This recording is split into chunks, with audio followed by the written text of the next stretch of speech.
All right, welcome back, everyone. So our first presentation in our meeting community needs session is going to be Lexa Meyer. And next up, we have Dune Lankard. So Lexa, when you're ready, go ahead and start. Awesome. Thank you, everyone. Yes, so this is a project that was funded through the BBB and Build Back Better, and it was part of the Joint Innovation Research Project. So we're very excited about this. And it's a partnership between the Alaska Sea Grant Program, the Kodiak Archipelago Leadership Institute, otherwise known as KALI by a lot of you, and the Alaska Ocean Farms, which is mine and my husband Al Pryor's business. And next slide, please. I'll give you a brief background on KALI. KALI is the main awardee of this grant. We're very excited. KALI has been supporting development of mariculture throughout the Kodiak Archipelago over the last 2 or 3 years. We've been performing farmer training programs in cooperation with the Alaska Sea Grant Program, and we're just very excited about continuing our work to get all the communities around Kodiak up to snuff farming. One of the big wants and needs of the communities around Kodiak has been the need for scalable drying technologies. That has been a huge request. And so this was the impetus behind us applying for this research. Of course, other communities throughout Alaska also have the same need and request. Next slide, please.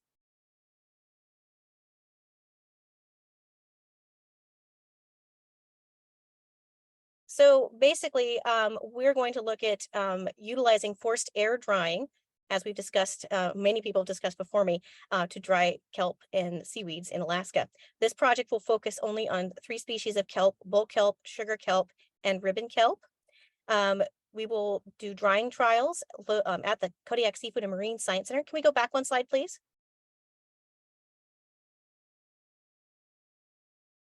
We will be doing this at the Kodiak Seafood and Marine Science Center in partnership and with direct advisement from the from Alaska Sea Grant, and we'll be partnering with Melissa Good and Chris Sanito on this project.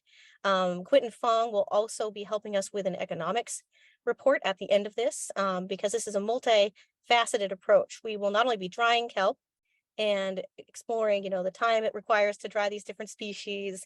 We'll be looking at the economic aspects surrounding it, such as the amount of time, personnel time to do the drying, the number of kilowatt hours and hours associated with processing kelp from wet to dry.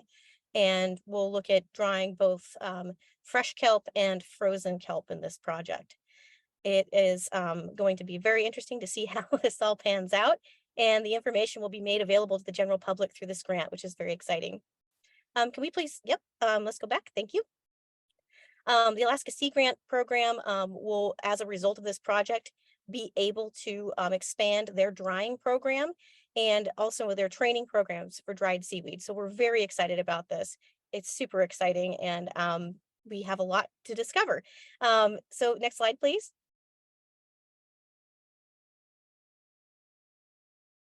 The drying equipment we'll be utilizing will be a commercial forced air drying unit. It has a rack and tray system.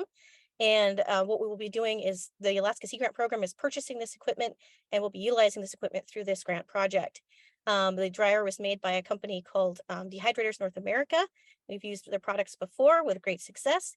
And then we're also using it, and that's the picture on the left. The picture on the right is a chute mini hammer mill. So this will also include post-processing of the kelp after drying, because most of the buyers of kelp are not really interested in whole leaf dried kelp. They're interested in a milled product. So we've been milling to several different sizes. So everything down from a flake size down to a powdered form, using different screens for this equipment. And the idea behind this project is not to maybe use these exact same pieces of equipment to collect data surrounding drying that will enable us to inform the creation of larger scale drying systems. And especially because Alaskan kelps differ, especially bull kelp, which is something unique to the Pacific Northwest coast, is way different than drying sugar kelp. Next slide, please. These are the specific, parameters we'll be measuring throughout the experiment. Unfortunately, I don't have time to run through all of them with you today, but you're welcome to review and go back through and read what we'll be doing. And it will be an extensive project. It will take place over the next year or so. And if you have specific questions, Robbie Townsend Vanilla is on the call. I won't be able to join you for the part of this, the question and answer, but she'll be here. And Melissa Good is also very knowledgeable. She's the direct partner on this project, the Alaska Sea Grant Program. If you have other questions, you're welcome to contact me. My contact, I'll put it in the chat. And thank you so much. I really appreciate it.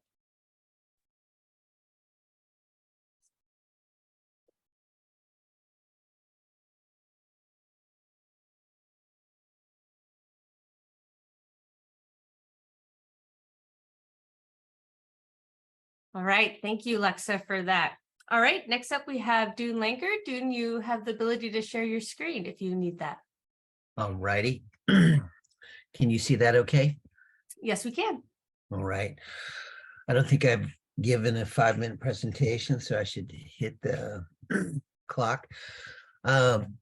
So our native conservancy, we realized here in Alaska that there's a workforce issue in pretty much all the small remote communities. And so what we wanted to do was to kind of figure out how we could address the various barriers to entry to even figure out how to get into the kelp farming industry. So we started pilot programs to figure out how to write permits, do our landscape analysis, sourcing and cultivating our wild kelp seed, figuring out how to deploy it properly and monitor and harvest it in the spring. And now we feel like now that we've figured out how to grow it, what do we do with the kelp once we pull it from the water? Because the 5 big barriers that we feel we need to address here in Alaska is,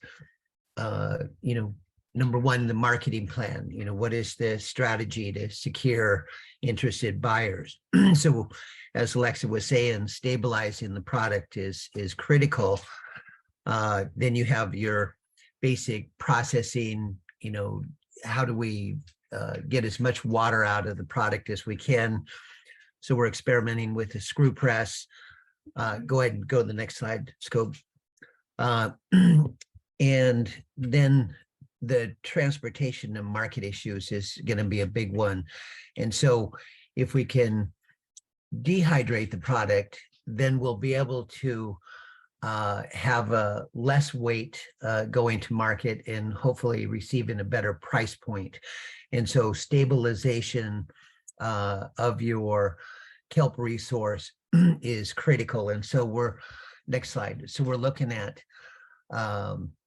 doing a number of different things, from freezing to freeze drying to drying the kelp in a greenhouse to experimenting with the dehydration machine this summer, which we learned a lot. I mean, it's everything from, how do you control the temperature, the humidity, not only in the unit that you're actually working in, but in the area that you have the dehydration unit. And I really think that once we get, next slide, once we get our conjoining connex, which we have, I don't know why that one's dark, but just go ahead and go to the next one, Scope. Okay, so I don't know.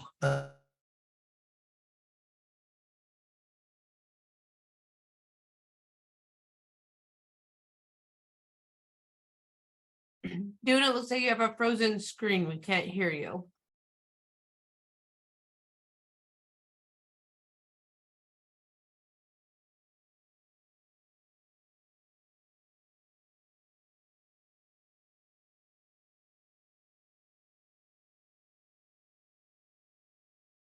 Damien, I don't know if you're able to connect with Dune.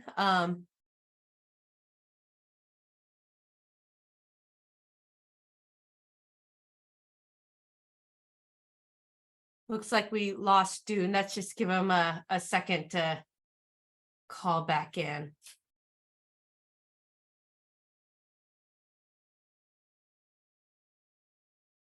one of the challenges that much of Alaska sees is connectivity. We don't have high-speed internet in many of our communities. We also have very high energy costs. So overcoming all of these difficulties is something that we continually attempt to address.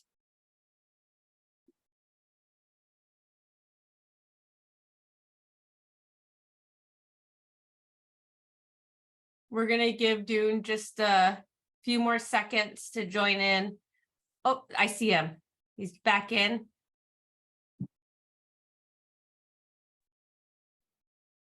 Okay, how about now?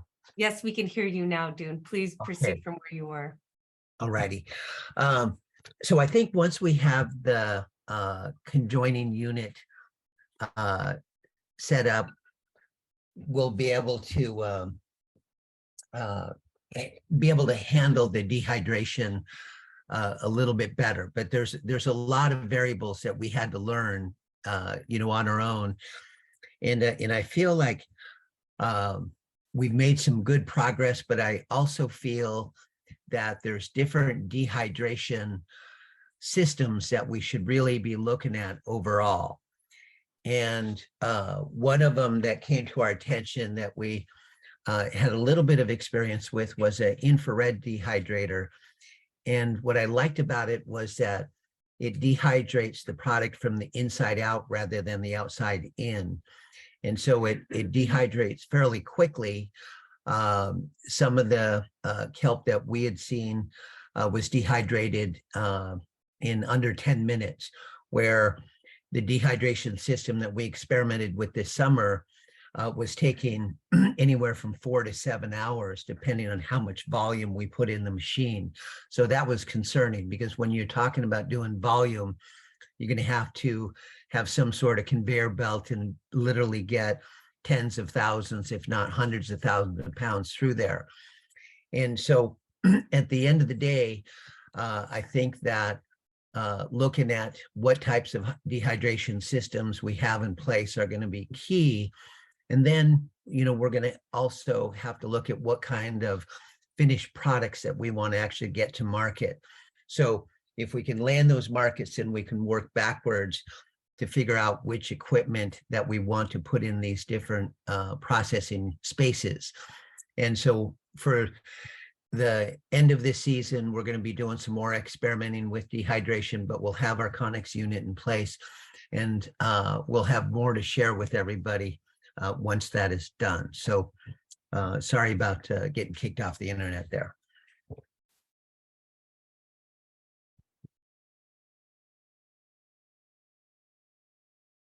All right, thank you, Dune. Next up, we have Keoloni Booth, and on deck is Ed Douville. Oh, cool. Thank you. And Can I I'll share get your my slides screen? up. Oh, we're gonna get the slides. Okay, go ahead. Yeah, because I had them. They're all sideways. Oh, okay. Would you like to share yours then? Sure, because I can use my cursor, I think. Yep. Yeah. Okay. So.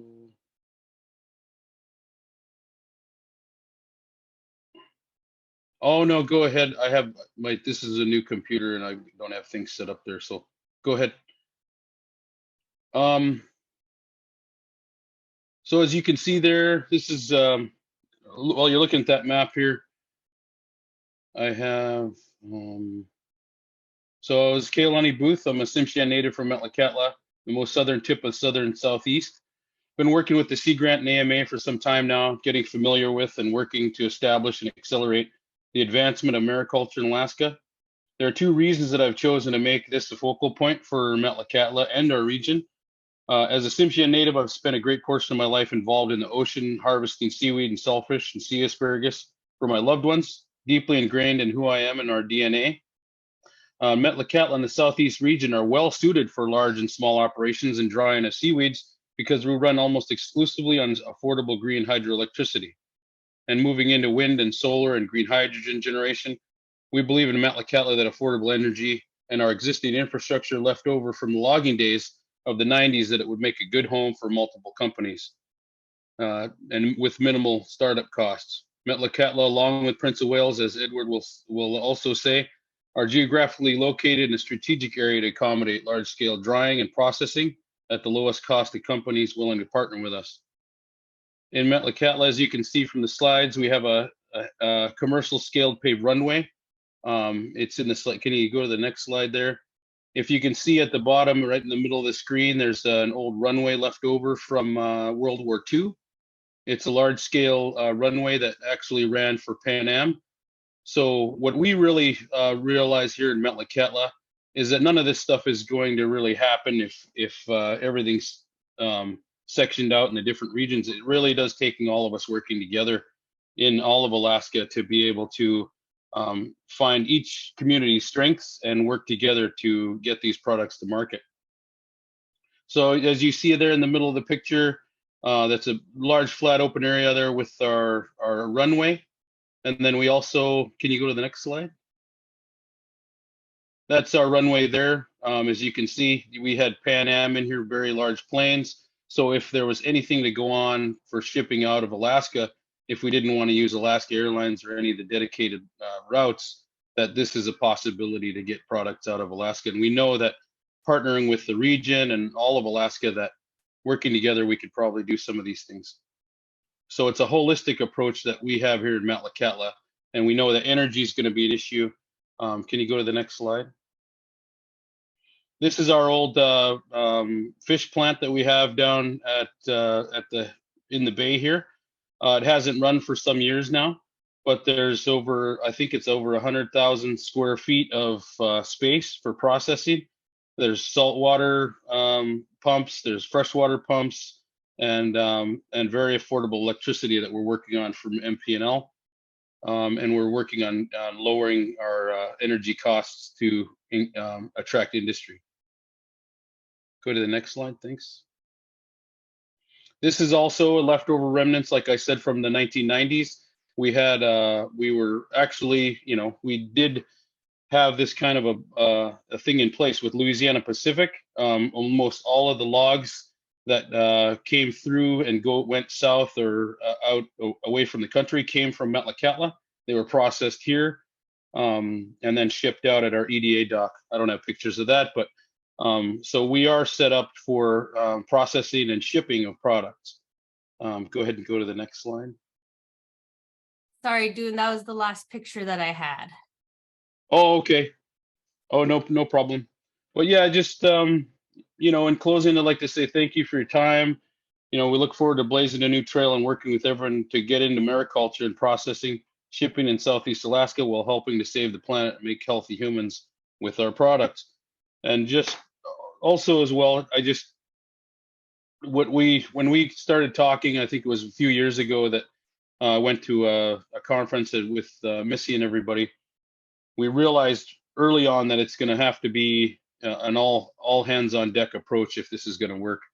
And drying the products at an affordable cost with energy and workforce is going to be a challenge, but we're up for the challenge. And Metlakatla here, we're hoping to bring our energy costs down to attract industry. I think we're for the consumer right now, we're at about 12 cents a kilowatt.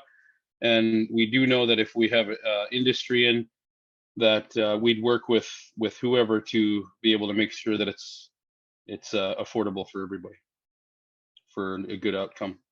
But yeah, for the region, and then also for everybody to know, we do have Hyder right close to us, Prince of Wales and Metlakatla. So the railway is available there, not even 40 miles from where we are. So that's another thing to consider. Thank you. I don't know if I ran over or under. You're good. Thank you, Keo. We're going to move on to Ed Douville. Feel free to share your screen, and this will be our last presenter for this session. Thank you. And thank you, President Booth. My presentation's going to be really close to what Metlakatla had. They touched on it a few different times, but we have really similar infrastructure that would support mariculture here. Our our traditional and customary foods plays into it. It's a big source of food for our people. Also, it plays big roles in our lives. Seaweed does. It always has. So it makes sense that, the native people of Alaska are championing this, and I applaud Metlakatla's efforts, as well as the other native entities in Alaska. What I want to talk about today is our infrastructure and how it would support the mariculture industry here in Alaska, and a little bit of the history of our corporation, because as all of you know, we've gone through this boom and bust through the 80s and 90s, and about 6-7 years ago, we took a big look at our infrastructure and the way we ran our corporation, and we decided to restructure the whole shebang around sustainability. So, one of our big efforts is the mariculture industry, and from that, we started looking at different and new ways to use our land here in Craig. Craig is a unique situation because we don't have a whole lot of land use here. The corporation does own most of the land, but our board of directors and our shareholders really don't want to sell land into the future, especially in the environment that we're in today. So we had to come up with some creative new ways to actually use our land and make it usable for industry and people that wanted to operate different businesses here. So one of the things that we're doing right now is providing long-term land leasing. And what that'll do is it'll open up industry while maintaining land ownership for Shawnee. And what we really want to do is, because when we first took a look at the request for proposal from Southeast Conference, we didn't necessarily agree with the proposal, and we wanted to structure something that was more involved, and it was better for our community. So we already have one major food processor here. With the history of that and the way that they've operated and what we know about it, we made some changes. So instead of having one big conglomerate, what we wanted to have was microprocessing facilities. So in the plans right now, that we have an MOU with Shawnee, the Craig Tribe, City of Craig, and Southeast Conference, is to produce a facility that would have microprocessing facility for value-added processing. Because if we can't catch any more fish, we have to make them worth more money. And that's kind of the environment that we're in today. We're very supportive of the mariculture industry just because of the health benefits and the sustainability to our natural environment and to our economy. You have to realize in the last 20 years, we've lost over half of our population just here in Craig. So, it's part of our social responsibility to this community to start driving some of these industries home and producing careers for people. We're not interested in jobs anymore. We want careers for our people, and that's what drives healthy communities. And we really feel like the mariculture industry would be a good foot in the door for our community. And when I say community, I want to stop right there and explain that a little bit. Because when I say community, I'm not just talking about Craig, I'm talking about Prince of Wales as a whole. And if you've ever been to Prince of Wales, there's 13 to 15 communities, depending on what you classify as a community here. So when I say community, I'm talking about our whole island. And just like, Keo brought up with the Metlakatla, we're in a strategic position to deal with the infrastructure needs and reduce cost. And to reduce costs for shipping. And really, I think that will be a key factor for the individual operators that come in later. So, Dan, do you have the ability to share any of these slides? I'm sorry, I don't Oh, have. and that was your timer, Ed, going off. But Okay. but let's go ahead and move now into our question and answer session. And I would really like to encourage speakers from the previous 2 sessions to also speak up and ask questions. Really, the movement in Alaska is being driven by the grounds up, and it's by our tribal organizations and our rural communities. And so I think I'll pose the first question, and I'm curious from your perspectives, how best can we utilize the information and knowledge from these larger organizations that are in different parts of our country and different parts of the world to really work with our local leaders in bolstering this industry? Please, Kale, go ahead. Yeah, so what's been a thing that from the very beginning is for the companies that are working in the different areas, it's kind of like there's so many different products, you know, and so many different price points that it's kind of like a soup of what we can cover. But I think coming into these communities, knowing what your bottom line is, knowing exactly what you need and what we can do to help you get there. You know, if it's a workforce development issue, do we have the professionals on hand? Do we have labs? You know, do we have, like I showed, the ability to, is having a dedicated runway and airplanes or whatever, does that fit in for everyone? But really it's the price points, whatever your product is. I think coming from Ed and myself, I don't mean to speak for you, Ed, there, but wherever those profit margins are in between that we can help you with, and then we can get to work with our communities, because in my new capacity and where I'm at, I'm going to be working with the communities on also their electrical infrastructure, if they've got housing, if they've, you know, because there's going to be people moving in. If everything's going to come here, you've got daycares that have to get expanded. You've got schools possibly that are going to have to move into a new way. So that's a holistic way to look at it. But instead of just the so if we know what kind of presence you might be having in our community, what the price points are, where I got to meet you in the middle on my electricity, in our water, how much water am I going to need? Those things will really help. So I can make sure I can hit those goals. And if I don't hit those goals, I'm able to go to the feds or the state to say, hey, we want industry in Southeast Alaska. This is what I need, and this is coming from industry, and this is what we need to build up these communities. Because I think, you know, it's all going to take a sustained presence. We all know, and I've talked with our council and our community here that, I like what Edward said. I mean, I'm probably going to steal that from you. We want careers, not jobs, and we want our people to live here. We don't want our young people to go off and go to college and feel like they have to be somewhere else to be able to have a good life. We need our children to be a part of the puzzle, and then have industry come in and work with us on getting there. So we're all raring to go.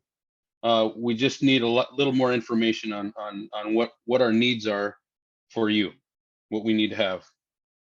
Thank you. Could I share something as well?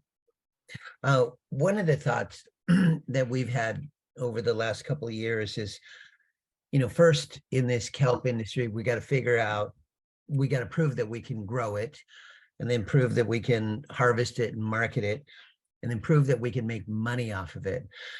And I feel like, and we're talking about kelp, and, you know, I feel like if we look at the end game, like building biorefineries, then we may be able to have bioregionalism. And I think that that's how we're going to become price makers rather than price takers.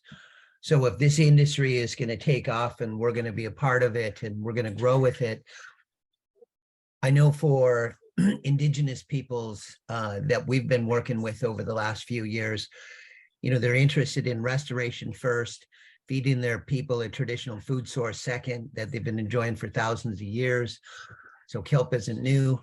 And then 3, building a regenerative economy that you can be part of and proud of. And so you really have to figure out, you know, where we want to be in this equation. Like, I know for me as a fisherman and seeing what's happened in the seafood industry for the last 150 years or so, I don't want to be a plantation ocean farmer for someone else to make money off of us. I'd rather figure out how we can secure the investors and the investment in our communities and really build this industry from the ground, in this case, the water up.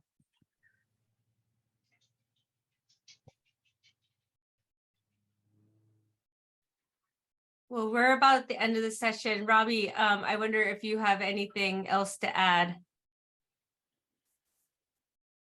No, except to say that the approach that we've been taking right now is, as you know, Missy, because you've been working closely with us, is to build this from the ground up, to get our farmers trained, to get our farms permitted. And now we're trying to move it up to that regional level that Dune was just talking about. And I want to also acknowledge Nick Mangini, who's on the call, because Nick has been working really hard to look at establishing a farmers kelp co-op here. But the idea of how do we organize on a regional level so that we can build the necessary capacity, whether it's at a large regional drying level, or do we have a mix of small scale drying and large regional drying? All of this stuff has to be explored. And I think in terms of what you asked first about how do we bring the information from the bigger players down to the community level, it's this kind of sharing where we're hearing about what the bigger players are doing to give us ideas of what questions we should ask and which direction we should start moving in. Thanks. Thank you, Robbie. I don't see any more questions in the chat box. Keo did post about how they are drying black seaweed, and that's delicious. And I can attest to that. And my 2- and 4-year-old will also attest to that. It's delicious as well. So I get a good sample there. There's also a little bit of information about infrared drying and whether it is able to be organically certified. And it looks like there's some indication that it can be. Looks like we've got a long question here. Let me just go ahead and read this to our session members, and please think about what you can answer throughout this. There's several questions in this long chat. We've been hearing from dozens of our Bristol Bay salmon fisher fleet buddies that at 50 cents a pound for their salmon this year, lowest price in the 130-year history of the fishery, they want to sell their boats and permits and get into kelp. Where should they focus? What's the best advice? Look into value added in seaweed food products, pursue carbon credits, growing, adopting like efforts for red algae, Asparagopsis, which we do not have here, bromina feeds for dairy, mass production for fertilizers, chase after ARPA and DARPA, military biofuels. Hold on, there's a little bit more. Take all the grower seminars and start chasing permits in Alaska and Maine to start seaweed farms. Wait for the NOAA AOA Alaska report and strike out for new kelp growing areas. Most of them have $500,000 to $1 million in capital to use. That was a lot of information and questions. Looks like Julie Decker posted a link in there that is going to send you to their website, where it has a lot of different publications that have been posted that provide some really valuable information. I wonder if our panel members just have some comments in regards to that kind of suite of questions.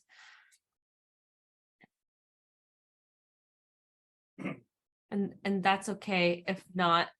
Do we have any other questions from our audience that want to ask a question out loud? You can use your reactions and then we can ask you to unmute, or feel free to unmute yourself right now.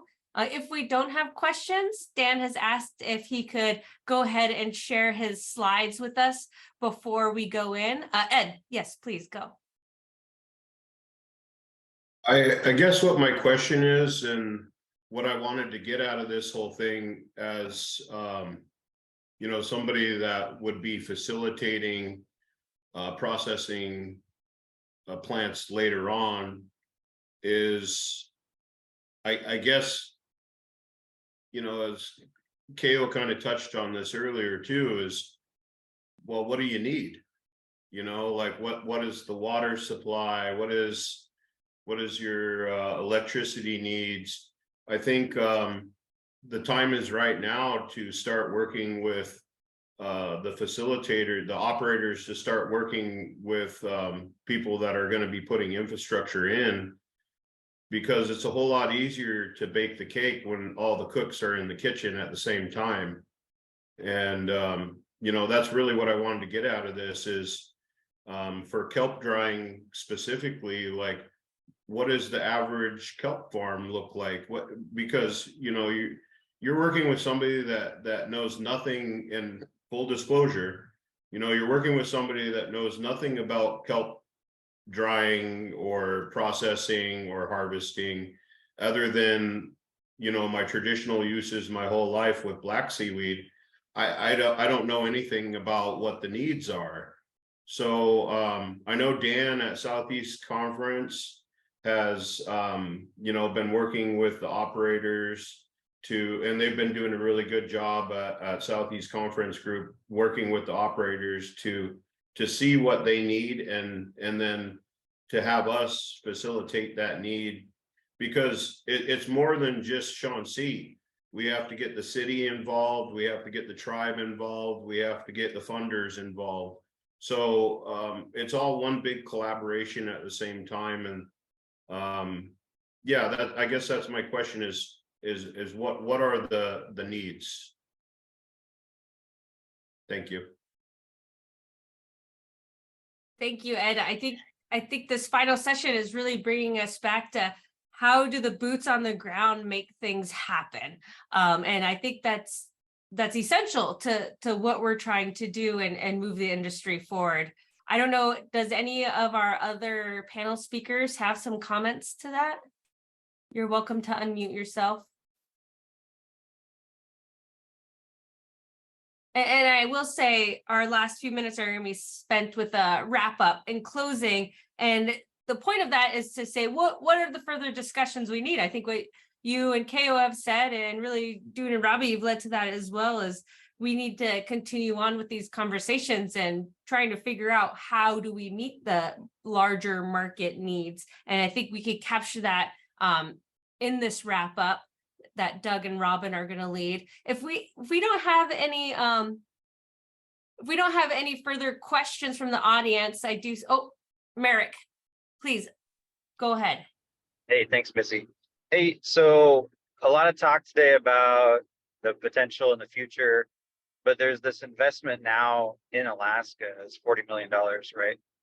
What are ways that people on the privatized side can start accessing that capital, or are there methods that have been set up for that, or is that forthcoming? Could you, or somebody in the panel, maybe speak to that? Please, Ed. Well, I was just going to share a little bit of what Chauncey's plan was, and obviously different communities have different things, and the environment within the community will base your decisions. But you know, this is one of those things that goes back to the ways that we use our land within the city, and the new ways that we're opening up land use for other people, but still retaining the land. So the one thing that you know, we started talking to operators even before Southeast Conference came in, and we did the MOU, was that, you know, Chauncey was going to offer individuals a 25-year contract. And after that 25-year contract was signed, then we would go into the bank and pull out a line of credit to build them the facility that they needed on our land. And that's one of the ways that we're trying to, and not just with the kelp industry, but one of the ways that we're really trying to stimulate the economy within our community. I mean, if we're not going to sell our land, we have to make different ways for the economy to grow here. So you know, that really offsets a lot of startup costs for people, and it gets people rolling without actually having to put down $500,000 for a facility here. So I just wanted to share that, because that's one of the ways that we're looking for new inventive ways to use our land. So I thought you might think that was interesting. Yes, thank you for that. Keo. Yeah, I was just going to add to that too. Didn't know what his name was, sorry, but I know that with our liaison program that we're going to be rolling out, there are some connections that are going to be made with. I think there's a revolving loan fund, as well as different ways to get into the Build Back Better for the communities and for the industries as well. And I just will mention now that there's a comment from Juliana Leggett about the Build Back Better funds, and that it will have $8 million revolving loan fund specifically for industry, and that will be available this fall.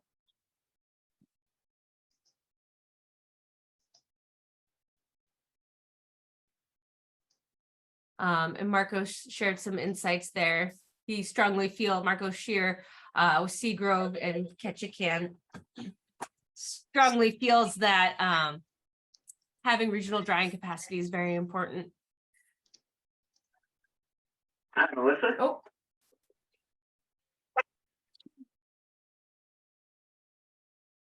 Any other final thoughts? I don't see any questions coming in. Oh, one more. What are the ways to grow the science and scientists we really need to get the information for carbon sequestration data and other data?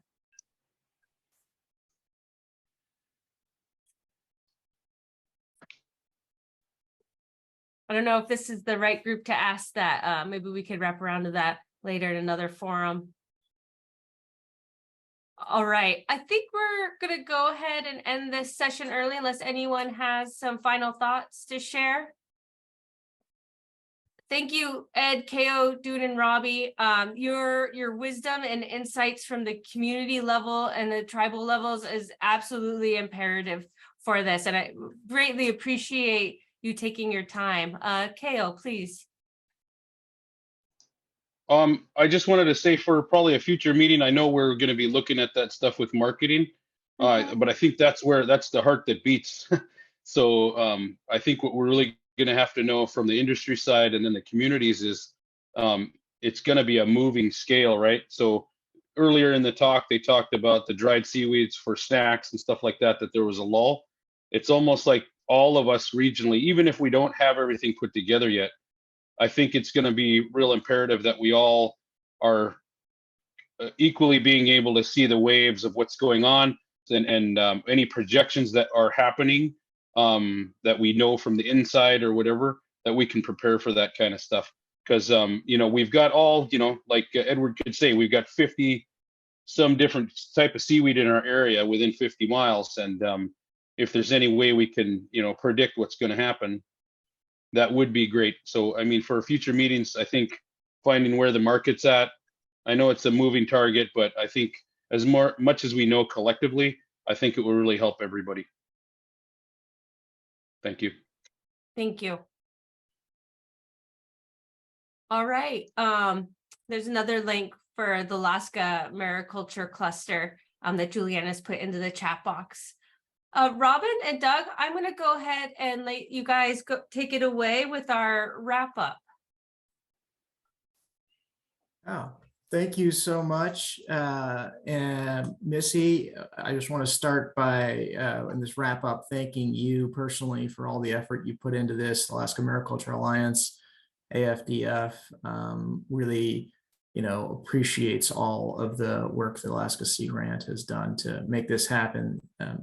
I wanted to give the all the panelists and all the participants an opportunity, space here to say anything else you wanted to share. This has been a very condensed format. We recognize that.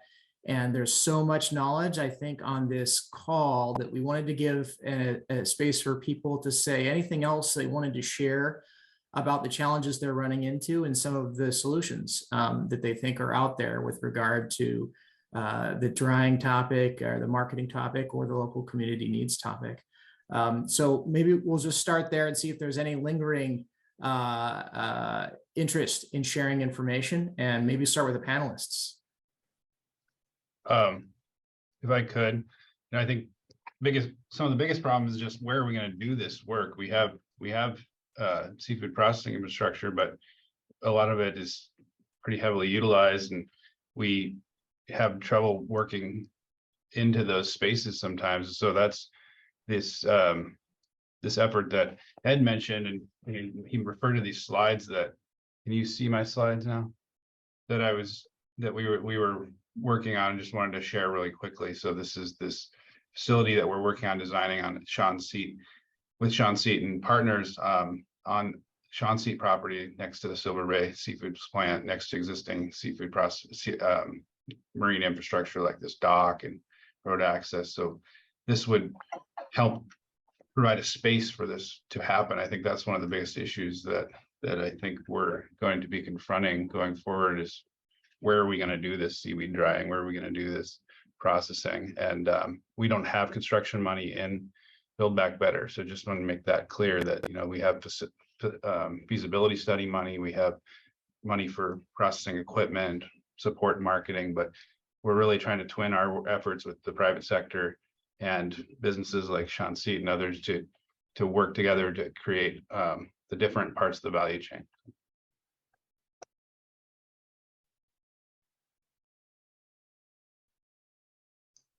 Great, thanks for that, Dan.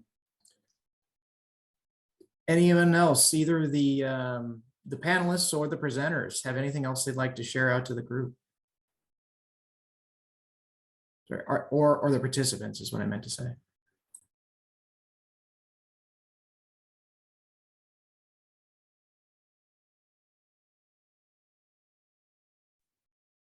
Well, unless anybody else would like to speak up, I guess I'd like to also invite people to share with us what you think are the next steps, what you would like to see in terms of support from our organizations moving forward to encourage further collaboration on dealing with this challenge of seaweed drying or developing the market as it relates to the processing. So does anybody have any thoughts about what we would like to see next as far as similar types of efforts to collaborate?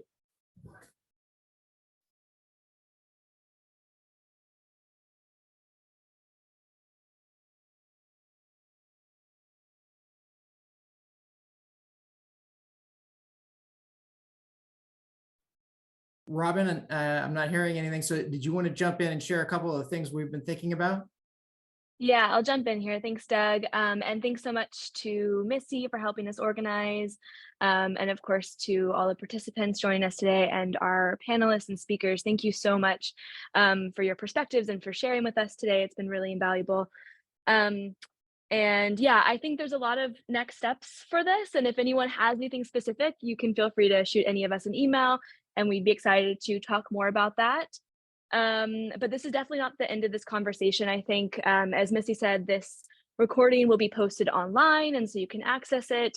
If anyone is interested in slides that have been shown today, please reach out to that presenter. I'm sure they'd be happy to share, or to us again, and we can work on getting those to you. And I think there's a lot sort of broader ways to think about this conversation moving forward. There's a lot of work that will be done and is being done and will continue to be done through so many efforts in the state of Alaska and wider. I think there's a lot of opportunities when it comes to potential trade show opportunities in the future, or even sessions at the annual Mariculture Conference of Alaska, or even like smaller webinars with organizations like the AMA. And I think one of the things that I've learned, I've only been working in mariculture for the last year. And one of the things that I've learned about this industry is that there's a lot of communication between people who are really just hoping to lift the industry up and elevate it. And so I think there's not going to be a lack of space to share and to continue to share and build. And there's going to be, you know, more work incorporated through Sea Grant, through future seaweed processing and handling workshops, as well as Missy mentioned some new recent funding for another dryer to be purchased, which is really exciting.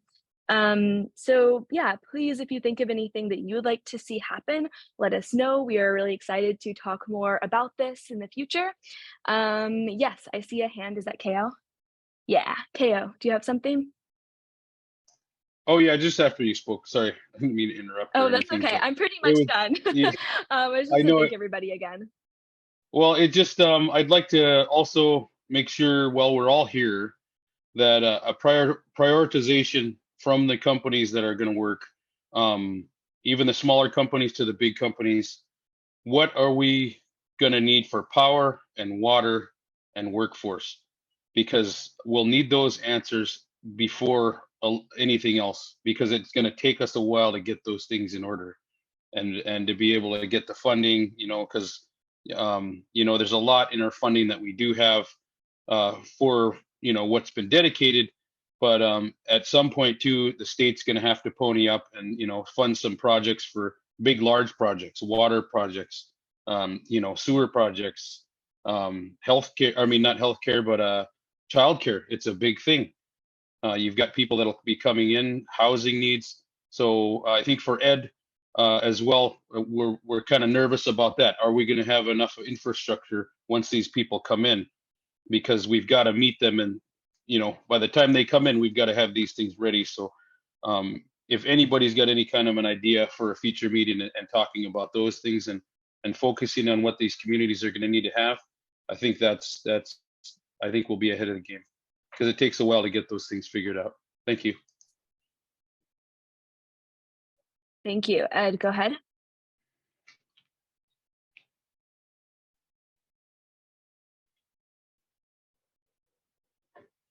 You're muted, Ed. Oh, I'm sorry. I just wanted to add to that a little bit, because, you know, he is right. We are in our little communities here, we are very worried about infrastructure and infrastructure needs. And that's why I brought that up as a topic, you know, and Dan could maybe speak on this a little bit too. But as we go through here in Craig, we're realizing that we don't really have the infrastructure needs that is required for such a processing facility, because the processing facility that's already over there, Silver Bay, when in operation, they actually use about 80% of our water supply within the city. So, you know, although they only operate for, you know, a couple of weeks out of the year during the peak of the season, it really puts a strain on our little community. So one of the things that I know Dan is doing right now is he's working with APNT in the city of Craig to see if those infrastructure needs will meet. Now, there's one other thing that I kind of want to touch on, because I feel like they have been very underutilized through this whole process.